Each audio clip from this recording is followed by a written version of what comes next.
Okay, let's look at this situation as it would develop.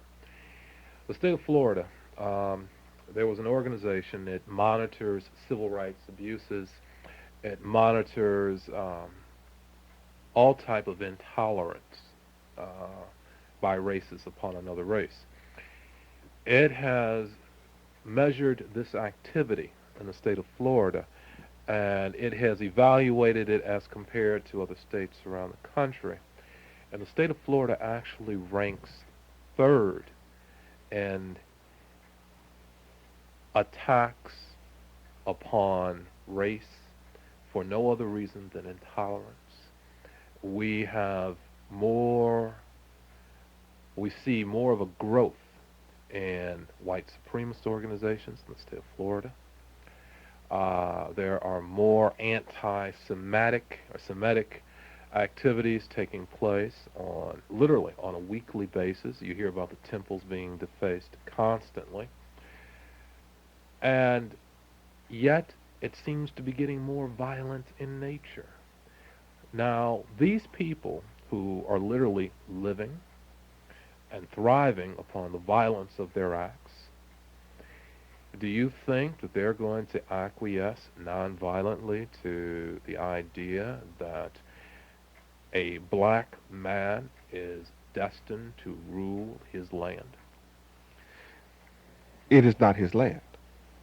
The scriptures teach emphatically the earth belongs to Yahweh.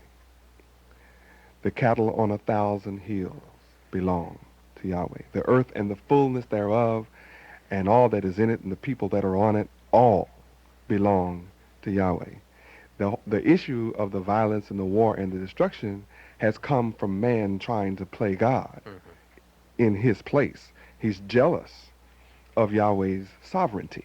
So man has tried to make himself sovereign over other men, and he can only do that through violence. That's the only way he can do it, because man's mind is inferior to the mind of the Creator. Only the Creator has the solution to all of man's problems. So when man attempts to rule in the place of God, we see the results. 6,000 years of history prove the results. Chaos, destruction, facing violence in all the streets of not only America, but the earth. It has become unsafe. So I'm come to intervene. My Father sent me to intervene in the affairs of man so that total destruction does not have to take place. I've got to ask you this question. I mean, because you've done it, and I was about to say something. I said, wait a minute. If I say God help me, it's I mean, for the life of me, I cannot understand how you've done this, but you have some very impressive properties in some of our most hostile areas and some of our most wicked pockets within our community. You have some real jewel of property there. I mean, you've got a hotel in an area that used to be surrounded by prostitutes and pimps. You've got warehouses that I'm sure have very valuable property inside and very valuable, expensive assets inside, and some pretty run-down areas. You've got people in areas that most people would leave at sunset. You're inviting people to stay overnight and to consider it to be one of the most secure environments they will ever stay in. I would think twice, maybe three times, about walking in the middle of the night by where the Temple of Love is. That's on 62nd and 27th Avenue. There's some real hostility over there in that area. All right, folks tend to get shot at, and they tend to get mugged, and they get things thrown at them, and that's just when they're jogging. I mean, it's not the most peaceful area, but yet you've got, and I've seen young people, I've seen children over there at night, I've seen ladies by themselves, and it's like on this side of the street, it's a war zone. On this side of the street, it's Mecca. How? How are you able, within the heart of black on black crime, the heart of just total, man's inhumanity to man, how are you able to set up such a peaceful existence? Praise Yahweh. The first Yeah. step, Yahweh deserves all praise for that. The first thing that I did was to go in the most depressed area to begin my teaching. about the knowledge of Yahweh that affects the being of the so-called black man himself. Mhm. So I introduced to him a concept that was really new to him, which was our great, good, and terrible black God, Yahweh. Why terrible? Because he is terrible. He's not only good, he's not only love, but Yahweh is absolutely terrible. Well, I mean, Evidenced. as a parent, I mean, I will chastise my child, and when he tells me, "Daddy, you're mean and you're wicked," I say, "No, Daddy loves you, but he's not mean and wicked." Now, when Yahweh or God chastises me, hey, folks, I know when I've strayed. That doesn't make him terrible, does it? Well, see, that's a matter of understanding the word. Terrible here is signified by tornadoes, hurricanes, earthquakes, ice storms, all those things of nature that people call terrible. If we were living a sinless existence, would those things happen? No, they would What's so not happen. terrible about it?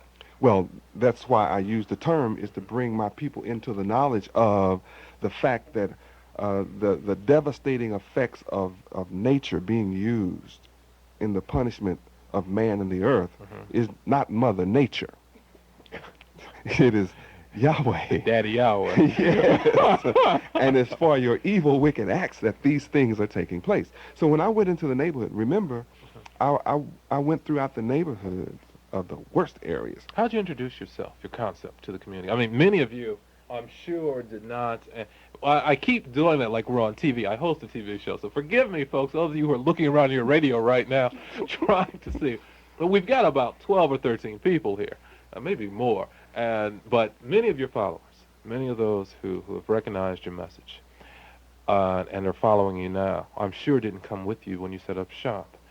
How did you introduce your message to them and convince them? I didn't convince them, but I came alone, and I walked the streets of Miami alone, and I spread the knowledge of Yahweh, the knowledge of the name Yahweh, the knowledge of who Yahweh is in relationship to black people of America and their relationship to Yahweh. So by my people becoming knowledgeable about Yahweh, who he is, and his purpose on earth, it didn't mean that all who received this knowledge or who heard this knowledge would receive it. But just becoming knowledgeable that there is a God that loves black people. Would it be safe to say that you would be more successful recruiting followers in a economically disadvantaged area, maybe even morally disadvantaged area, than you would in a more upper class, middle class area, because there is a greater void in that area? No. My disciples are doctors, lawyers, they're dentists, they're politicians, engineers, agronomists, they're scientists, they're teachers. I think everybody sitting in this room, they're all college graduates. My followers are intelligent. My disciples are the cream of the crop. Their leader is very intelligent. Without question. You do pull up. I forgot who made that quote. Well, I know Jesse said it during the campaign, but one will pull those followers up with them as they ascend, and that's to be expected. And I wouldn't expect any less from the people who make your inner circle. yes, and those who constitute our general body are all intellectual.